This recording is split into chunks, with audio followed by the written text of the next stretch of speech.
Good morning students. M के study point YouTube परिवार पर आप सबका स्वागत है। आज हम लोग किसी भी पूर्ण वर्ग संख्या का वर्गमूल निकालना सीखेंगे। तो किसी भी पूर्ण वर्ग संख्या का वर्गमूल निकालने से पहले कुछ की पॉइंट हम इसे बोर्ड पर लिखे, उसको ध्यान देंगे बच्चों। यहाँ सबसे पहले है एक का वर्ग 1 होता है, 2 का वर्ग 4 होता है, 3 का वर्ग 9 होता है, 4 का वर्ग 16 होता है, 5 का वर्ग 25 होता है, 6 का वर्ग 36 होता है, 7 का वर्ग 49 होता है, 8 का वर्ग 64 होता है, 9 का वर्ग 81 होता है, 10 का वर्ग 100 होता है। अर्थात इन वर्ग के इकाई अंक पर हम देखते हैं तो कोई भी ऐसी संख्या नहीं है जो कि इकाई अंक पर 2, 3, 7 और 8 प्राप्त हो। अर्थात कहने का मतलब यह है कि जिस संख्या के इकाई अंक के स्थान पर 2, 3, 7 और 8 होगी, वो संख्या किसी भी हालत में या किसी भी कंडीशन में कह सकते हैं कि वह किसी संख्या का पूर्ण वर्ग नहीं हो सकती है। अर्थात कहने का मतलब है, जैसे हमने मान लिया कि ये 92 हो गया, 32 हो गया, 37 हो गया, 33 हो गया, 83 हो गया, 78 हो गया, 98 हो गया। ये कुछ ऐसी संख्याएं हैं जिसमें हम बच्चों देख पा रहे हैं कि इकाई अंक पर 2 है, यहाँ भी इकाई अंक पर 2 है, इकाई अंक पर 7 है, इकाई अंक पर 3 है, इकाई अंक पर 3 है, इकाई अंक पर 8 है और इकाई अंक पर 8 है। यानी जो भी संख्या के इकाई अंक के स्थान पर यदि 2, 3, 7 और 8 मिलती है तो वह संख्या किसी भी पूर्ण संख्या का वर्ग नहीं हो सकती। मेरे बताने का तात्पर्य यही था। अब देखते हैं कि बच्चों जब हम 1 का वर्ग निकालते हैं तो इकाई अंक के स्थान पर 1, 2 का वर्ग इकाई अंक पर 4, 3 के इकाई अंक पर 9, 4 के वर्ग में इकाई अंक पर 6, 5 के वर्ग में इकाई अंक पर 5, 6 के वर्ग में इकाई अंक पर 6, 7 के वर्ग में इकाई अंक पर 9 और 8 के वर्ग में इकाई अंक पर 4, 9 के वर्ग में इकाई अंक पर 1 और 10 के वर्ग में मतलब 2 डबल जीरो प्राप्त होता है। अर्थात कोई भी संख्या मतलब तभी पूर्ण वर्ग हो सकती है जब उसके स्थान पर इकाई अंक के स्थान पर 1, 4, 9, 6, 5 और डबल शून्य हो। यदि ये संख्या नहीं होती है तो इसका मतलब कि वह संख्या किसी भी संख्या का पूर्ण वर्ग नहीं हो सकती है। क्योंकि मेरे कहने का तात्पर्य ये कतई नहीं है कि जिस संख्या के इकाई अंक के स्थान पर 1, 4, 9, 6, 5 या डबल शून्य होगा वह हर हाल में संख्या जो है पूर्ण वर्ग ही होगी, ऐसा कोई जरूरी नहीं है। क्योंकि हम देख पा रहे हैं कि 71 के इकाई अंक पर स्थान पर 1 तो है लेकिन किसी भी ये पूर्ण वर्ग संख्या का वर्ग नहीं है। उसी प्रकार से हम देख सकते हैं जैसे 74, तो 74 में इकाई स्थान पर 4 तो है लेकिन 74 किसी भी पूर्ण वर्ग संख्या का वर्ग नहीं है। तो ऐसे ही बच्चों ये हम समझ सकते हैं कि किसी भी वर्ग संख्या का मान पूर्ण वर्ग होने के लिए उसके इकाई अंक पर 1, 4, 9, 6, 5 और डबल शून्य होना आवश्यक है। आइए बच्चों, सबसे पहले हम लोग 121 का वर्गमूल निकालते हैं। तो 121 का वर्गमूल निकालने के लिए बच्चों सबसे पहले हम देखते हैं कि 121 10 के वर्ग से आगे है। तो यहाँ हम सबसे पहले लिखते हैं 10 का वर्ग होता है 100 और ठीक दूसरा अंक जिसके इकाई अंक पर शून्य हो वो होता है 20।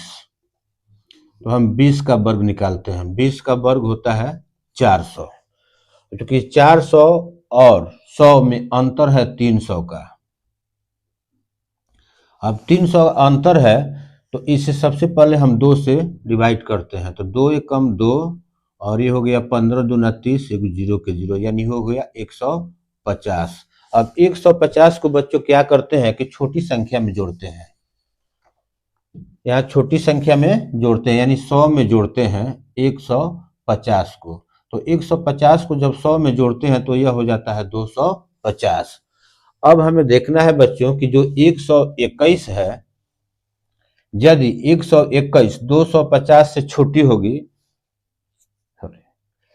सबसे पहले इसे समझने के लिए समझते हैं बच्चों 121 का वर्गमूल या तो 11 होगा या 19 होगा। क्योंकि इन्हीं संख्याओं में यानी 11 में 11 से गुणा करने पर 1 प्राप्त होगा इकाई अंक पर, या 19 में 19 से गुणा करने पर इकाई अंक पर 1 प्राप्त होता है। तो हमें यह देखना है कि 121 का वर्गमूल 11 होगा या 19 होगा। तो सबसे पहले बच्चों हम आते हैं यहाँ 250 के पास।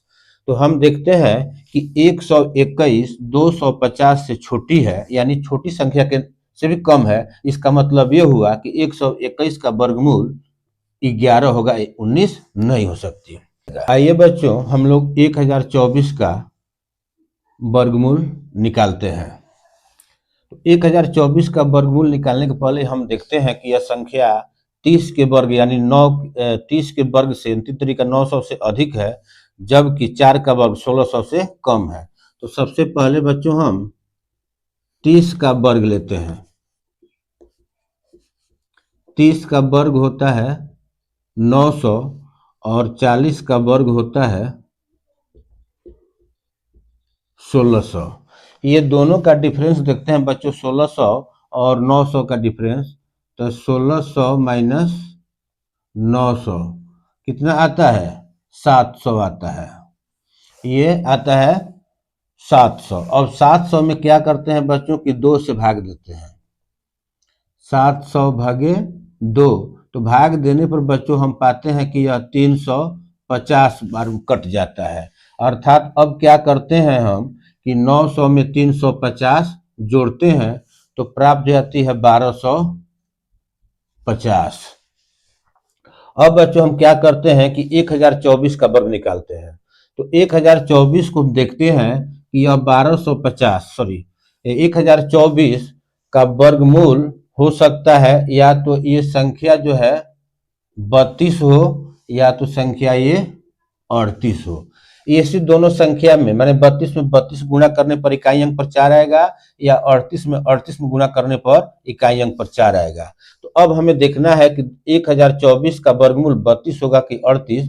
अब क्या करते हैं कि 1024 को लाते हैं 1250 के पास। तो हम पाते हैं कि यह संख्या 1024 जो है 1250 से छोटी है। इसका मतलब ये हुआ कि 32 और 38 में ये 1024 का वर्गमूल 32 होगा।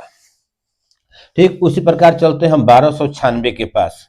तो 1296 में देखते हैं कि इकाई अंक पर 6 है। तो इकाई अंक पर 6 तभी आएगा जब ये संख्या 30 से अधिक का वर्ग और 40 से कम का वर्ग हो, जिसके इकाई अंक पर क्या हो? 6 हो। तो यानी वह संख्या हो सकती है 34 या वह संख्या हो सकती है 36।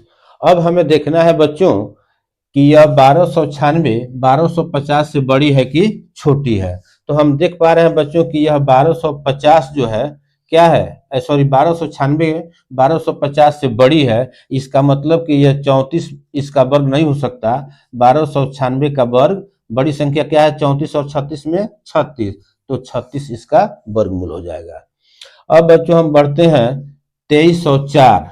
तो 2304 में हम देखते हैं बच्चों कि यह 1600 से भी बड़ी संख्या है, अर्थात हम इन वर्गों की सहायता से इसका वर्गमूल ज्ञात नहीं कर सकते हैं। तो अब हम चलते हैं बच्चों, इसमें देखते हैं कि यह जो संख्या है 1600 से बड़ी है, जबकि 50 का वर्ग होता है 2500 उससे छोटी है। तो सबसे पहले बच्चों हम क्या करते हैं कि 40 का वर्ग निकालते हैं। तो ये हो जाता है 4 चौक 1600, और 50 का वर्ग निकालते हैं तो यह हो जाता है 2500। अब 1600 और 2500 में अंतर हो गया आपका 900 का। तो 900 में जब बच्चों हम 2 से भाग करते हैं तो यह 450 बार में कट जाता है। अब हम बच्चों इसे क्या करते हैं कि 1600 में 450 को जोड़ते हैं तो आंसर हो जाता है 2050। अब इसकी सहायता से हम 2324 का क्या करते हैं? वर्गमूल निकालते हैं। तो इकाई अंक पर यहाँ 4 है बच्चों, तो या तो यह संख्या रही होगी जो कि 40 से बड़ी और 50 से छोटी हो। तो इकाई अंक के स्थान पर तभी मतलब 4 आ सकता है कि जब यह संख्या क्या हो? 42 हो या 48 हो। अब हम देखना है कि 2304 का वर्गमूल 42 होगा कि 48। तो इस 2324 को हम लाते हैं यहाँ पर, यानी 2300 2304 को लाते हैं यहाँ पर, तो हम देख रहे हैं बच्चों कि यह 2050 है और 2304 है, यानी 2050 से ये बड़ी संख्या है। इसका मतलब कि 42 और 48 में जो बड़ी संख्या 48 वही इसका वर्गमूल हो जाएगा, अर्थात 2304 का वर्गमूल हो जाएगा 48। अब हम बच्चों बढ़ते हैं 2401 का वर्गमूल निकालने के लिए। तो हम देखते हैं कि इकाई अंक पर जब 1 है तो इसका वर्गमूल या तो 41 होगा या 49 होगा, क्योंकि यही दो ऐसी संख्या है जो 40 और 50 के बीच में जिसके गुणा करने पर इकाई अंक पर 1 आएगा। तो अब हमें देखना है कि 2401 यानी 2401 का वर्गमूल 41 होगा या 49 होगा। तो इसे समझने के लिए सबसे पहले हम 2401 को लाते हैं 2050 के पास। तो हम देखते हैं कि ये 2401 जो है 2050 से बड़ी संख्या है, अर्थात इसका मतलब यह हुआ कि 2401 का वर्गमूल 41 नहीं बल्कि बड़ी संख्या 49 होगी, 49। आइए बच्चों, अब हम लोग 4225 का वर्गमूल निकालते हैं। तो सबसे पहले हम जानने का प्रयास करते हैं कि 4225 किसके वर्ग के बीच में आएगा, किस पूर्ण वर्ग संख्या के बीच में आएगा। तो यहाँ हम देख रहे हैं बच्चों कि यह 6 का वर्ग 36 होता है और 7 का वर्ग 49 होता है, यानी इसका मतलब हुआ कि 60 और 70 के वर्ग के बीच मतलब संख्या आएगी। तो सबसे पहले हम 60 का वर्ग निकालते हैं।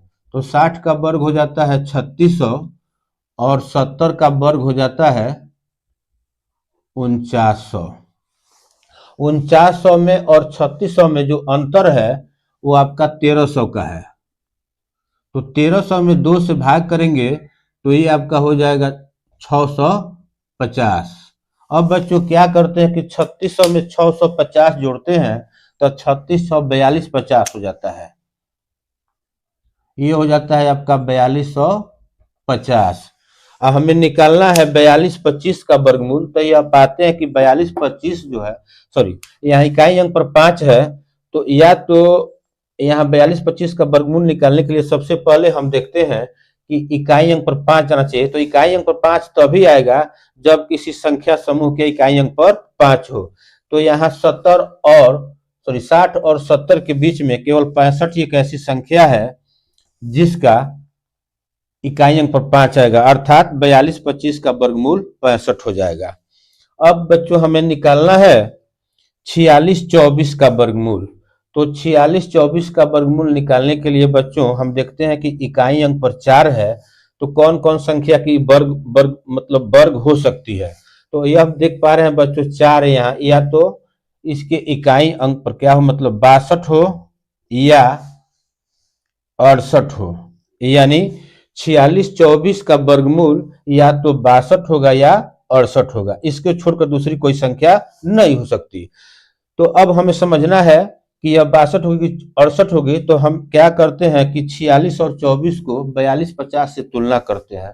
तो हम पाते हैं कि 4624 जो है 4250 से बड़ी संख्या है। इसका मतलब ये हुआ कि 62 नहीं, इसका वास्तविक वर्गमूल क्या होगा 68 होगा।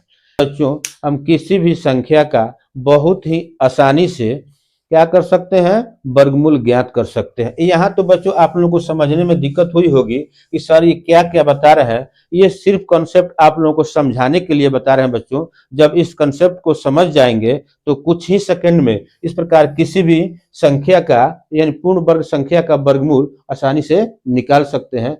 उम्मीद है बच्चों कि जो चीज हम बताना चाह रहे थे शायद आप लोगों के माइंड में बैठ गई होगी। यदि किसी प्रकार कोई समझने में दिक्कत हो रही है तो इस वीडियो को थोड़ा सा फिर बैक करके देखें। 1-2 बार देखने के बाद ये जितने सारे कॉन्सेप्ट हो क्लियर हो जाएंगे और भली भांति किसी भी पूर्ण वर्ग संख्या का वर्गमूल आप आसानी से निकाल सकेंगे। धन्यवाद मित्रों।